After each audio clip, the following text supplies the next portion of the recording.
Good afternoon. So the lemon drizzle cake went down quite well, and when I was talking, especially to my form, they suggested that I made a carrot cake. Again, the ingredients are pretty easy to have at hand, and there aren't too many ingredients, to be honest with you. There's a handful of ingredients, so not tricky to get at this time, and a delicious one. A really delicious one. I've done mine with a cream cheese frosting. Some people like it with mascarpone, but I absolutely love a cream cheese frosting. I mean, who doesn't love that? So we're going to start. I've got my oven on, and the oven on is at 160 fan, which would be about 180. Okay, take off about 20. And I've got my big trusting mixing bowl. And again, I put all my ingredients out in front of me, and I've got all of my utensils that I will need for making this cake. So first things first, I've measured out my ingredients. So I have 225 grams, I think it's it's 300 grams of self-raising flour, which I'm going to sift in. Again, I always sift because you can get some lumps and bumps, and you just do not want those in your cake. You want your cake to be as smooth as possible. I've got my flour in there, and as always, it will make a little bit of a mess if you go far, but you do need to give it a bit of height in order to get some air in there. So that's going in. While I've got the flour in there, I'm going to add my baking powder. So always do check your quantities, I said the last time, because baking is a science. So you want to make sure that you have the right quantities, otherwise it won't work. So we have just double checking, 2 teaspoons of baking powder. One's just going into the ingredients, hilarious. One of the feedback that I got the last time I did a cake from one of the kids, it's very funny. Kids see things that you don't notice. Mrs. T, you're always dropping things. I went, oh, I didn't realize. Anyway, that's one. Oops, there you go, you can see. And then your second one. Again, I use my finger just to level it off. There is the second teaspoon of baking flour into the sieve, which is going straight into the bowl. It's an absolutely miserable day outside on a Saturday, so there's nothing better than baking a cake. Just before we came on, I did do two cake tins this time, 2 Victoria sponge cake tins, and I greased those with butter, and I put in baking parchment. Oh, if I can stuck to the bottom. Quite good. Just to the bottom of the tin, and make sure it's very well greased, because then your cake will come out very easily. So I've put in my baking powder, I've put in my flour. I'm now going to put in my sugar.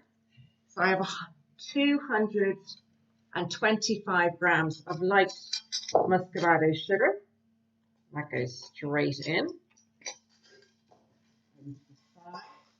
Then I have my spices to give it a bit of a kick. So in my spices, I have 1.5 teaspoons of ground cinnamon. I'm actually going to put it into the sieve again, because just in case there are any lumps in the cinnamon. So that's 1 teaspoon. I just need to get my measurement for the 1/2 teaspoon. Here we go. That's 1.5 of cinnamon. And then 1 teaspoon of ground ginger. There we go. Now, some recipes call for allspice. To be honest with you, I didn't have allspice today. So I decided to use a little bit more cinnamon and a little bit more ginger, and that's perfect. If you don't have the spices, you can just add a little bit more of the one that you have, but don't go too overboard. So I've just sieved those in. I'll put that to the side. So all of my cake ingredients are going into this bowl here. This bowl always reminds me of my grandmother, my granny in Ireland. She used to have a bowl like this I think we all had a bowl like this growing up. Loved it. Now, the next thing I'm going to put in are the eggs. I've got 4 large eggs here, and they're just going to go straight in. I'm not going to beat them beforehand. So again, 1, 2, 3, and 4. And they go in. Goes over to the side. Wipe down my hands. Okay, then we're going to put in the carrots. Now, you need to peel your carrots and grate them. And I just use a very bog standard grater. You can use your food processor if you want, but this is fine. Just mind your fingers as you get down to the end of the carrot. Just mind your fingers with that. So just take it all off, and I literally just grated it into my bowl, and that's going to go straight into. So there's 200 grams of grated carrot in here.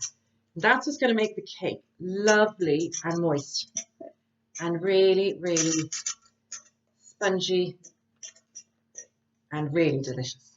Doesn't matter if you don't like carrots. I'm not a big fan of carrots. In fact, I really don't like carrots. I don't like cooked carrots. Love coleslaw, love crudité carrots, loved raw carrots, but boiled carrots is probably up there with my least delicious. It does help you see in the dark though. But grated carrot, delicious. So in goes my grated carrot. So I always do a check of my ingredients. Then we're not using butter in this recipe. This recipe I'm going to use sunflower oil. So it's just a very normal, bog standard sunflower oil. I'm measured out, and I'm going to put that straight in, getting it all from the sides. Sunflower oil is actually really easy to cook with. A lot of Americans cook with sunflower oil. And when it comes to beating up the cake, it really does make your life much easier. I know you beat the taste of butter sometimes, but for a change, we decided we do oil. And then I have walnuts. So these are halved walnuts, but I do need to make them a little bit smaller. So I'm literally just going to, this is somewhere where you would need help with a parent or an adult to just chop those up a little bit. So just take care of that. Not too much. It's really nice to get a crunch of the walnut. And you don't want it to go to a fine powder, but just a little cutting up. You can also do this, put it in a bag with a rolling pin, which is a very good idea, and then bash it. Great fun. Bash it. But sometimes that can go to powder quite quickly, so you do have to be careful. But it is great fun bashing the nuts in a bag.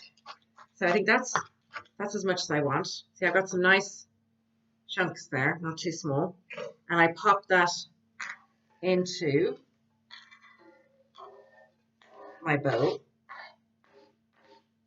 And then I'm going to double check, always double check the ingredients that you have everything in. So I've got my sunflower in, I've got my eggs in, I've got my sugar in, I've got my flour in, I've got my carrots in, I've got my baking powder, spices, and my walnuts. And then I mix it. Okay, so I mix it up. So I've got this is my trusty mixer, which is so old, I can't tell you. It's very old, and I've just realised that I'm just going to have to pause there because I've got to get it back again. The electricity is now plugged in. I've forgotten to put in my cable. So I'm going to now bring this all together. Remember my tip from the last time. Make sure that you don't turn this on while your cake mixture is up here because it's going to go all over your kitchen. So make sure it's deep down in, and then just turn it on slowly to start. It's not plugged in. Have a good start. And make sure it's off. There you go. That's exactly what I said not to do. So I'm just going to do it at a slow beat. That's so funny. Luckily, it's not all over the kitchen. And then turn it up slightly. It's going to be a bit noisy, just to get everything mixed.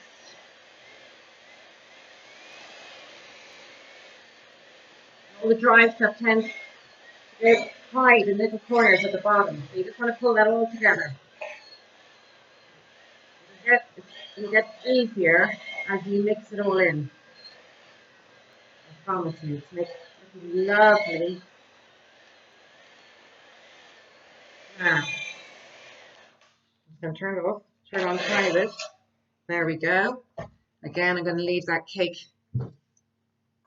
mixture for the boys. I'm going to get my spoon and then I'm just going to scrape down all of the sides so that all of the cake mixture comes together and give it a good old beat. It's quite liquidy actually as for a cake mixture. It's moving quite well, but that's okay.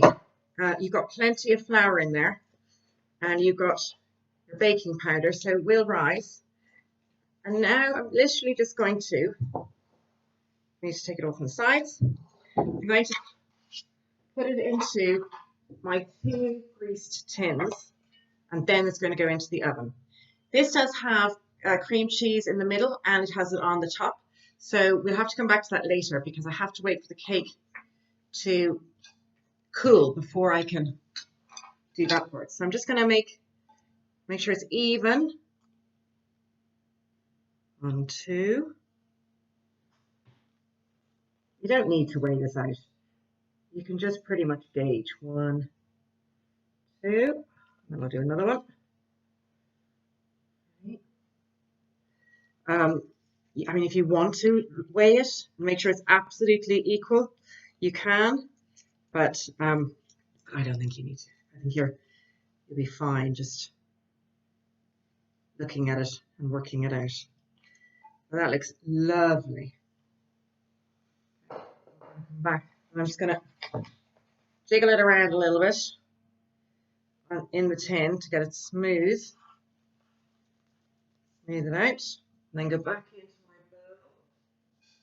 This is an easy cake, and it doesn't take long.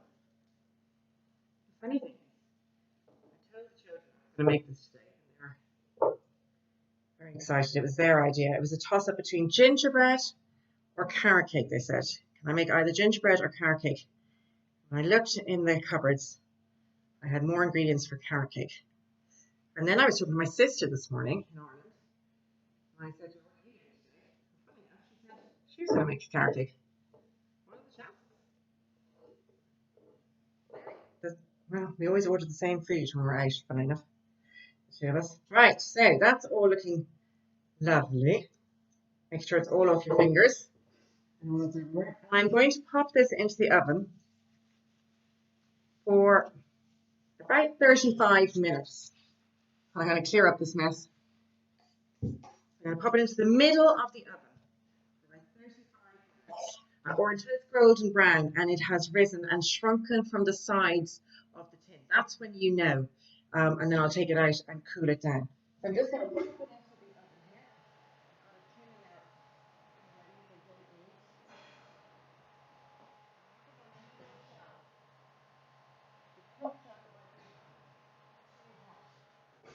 I put my timer on because I do believe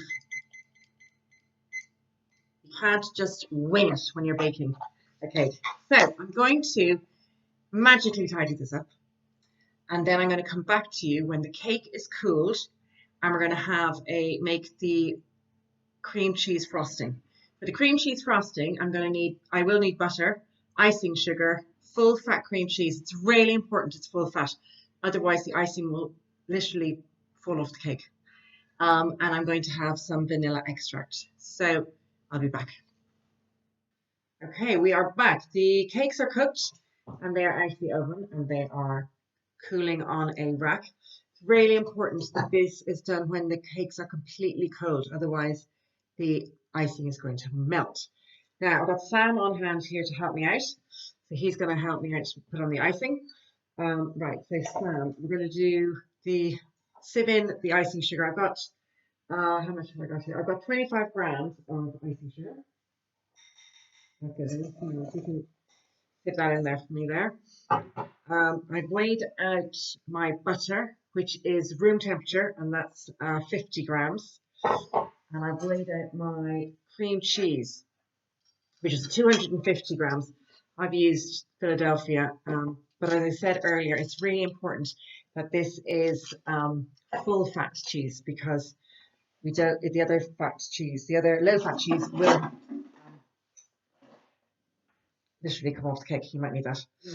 Just sieve it all through. These are nice and cold. So I've turned them upside down so you get the top is level. So I'm going to put this one on the base. And I'm just going to make sure that I'm going to cut a little bit off the top of it. So it's on the base of just going to shave a little bit off. And that sits on there. That's perfect. And then I got the other one that's going to sit on top of that. Okay, so we have 50 grams of butter going in. We have, right, Sam, if you can put that in for me. I'll get rid of this one, that one. And then we have some extract. So I need just a few drops. Can you get all of it mixed right? Thank you. I just need a couple of drops of vanilla extract. Use that for scraping. Yeah, I don't want to do too much. One. There we go. No. No. And then we're going to get that all off. Thank you. And we're going to just look at the stuff on the bottom there. Right. All off. There we go. Okay, so Sam, I'm going to get you to whiz that up there for me. And just make sure that these things are right in the bottom. Right in the bottom.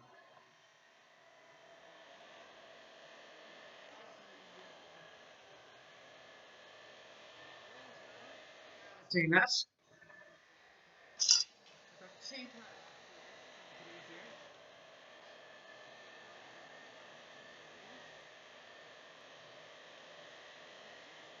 These are okay.